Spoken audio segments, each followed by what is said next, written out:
नमस्ते प्रणाम, मैं सोनू। का हो राम प्रवेश, क्या हाल है? फिर से भोजपुरी सुना सुना लग रहा है भाई।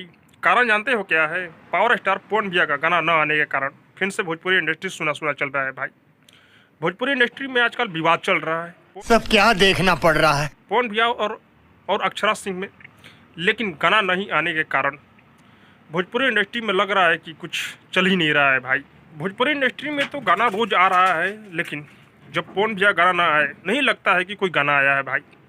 कोई भी सिंगर कितना भी गा ले, लेकिन पवन भैया गाना नहीं आए तो लगता है कि कुछ छूट रहा है भाई। वैसा ही फिर से लग रहा है। और पवन भैया का जब मुंड बनता है तो लगातार गाना आता है, और जब मुंड नहीं बनता है तो लगातार गाना नहीं आता है। वैसा ही फिर से हुआ है। 2 गाना पवन भैया लगातार छोड़ दिए, एक नथुनिया पर 9 गो और दूसरा हथियार, और उसके बाद पवन भैया का कोई गाना ही सुनने को नहीं मिल रहा है भाई।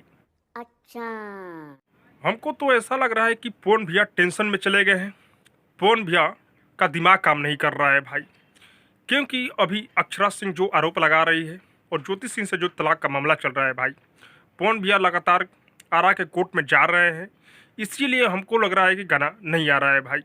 शूट तो बहुत सारा गाना हुआ है पवन भैया का, लेकिन रिलीज नहीं हो पा रहा है। और हाँ, मैं आप लोग को ये बता दूं कि पवन भैया का बर्थडे आ रहा है भाई।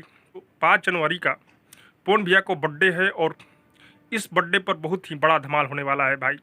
पवन भैया एक स्टेज के माध्यम से बोले थे, इस बर्थडे में बहुत बड़ा धमाल होने वाला है। उसी दिन पवन भैया का एक गाना रिलीज होगा, बहुत ही बड़ा लेवल का भाई। उस गाने का शूटिंग भी चल रहा है।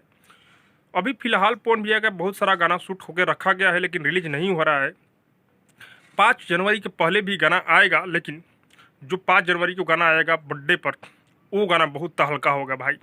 क्योंकि पवन भैया अपने मुंह से बताए हुए हैं कि 5 जनवरी को इस साल 2024 में बहुत ही बड़ा धमाका होगा, अच्छा। वो भी बहुत ही बड़ी एक्ट्रेस के साथ में। तो आप लोग कुछ दिन का वेट कीजिए। अभी पवन भैया गाना नहीं आ रहा है, लेकिन 2-3 दिन में कोई ना कोई पवन भैया गाना रिलीज किया जाएगा। और हाँ, जो लोग पवन भैया के सच्चे फैन हैं, वो लोग मेरे चैनल को सब्सक्राइब कीजिए, लाइक कीजिए, शेयर कीजिए, क्योंकि मैं भोजपुरी का अपडेट आप लोगों तक पहुंचाता रहता हूं।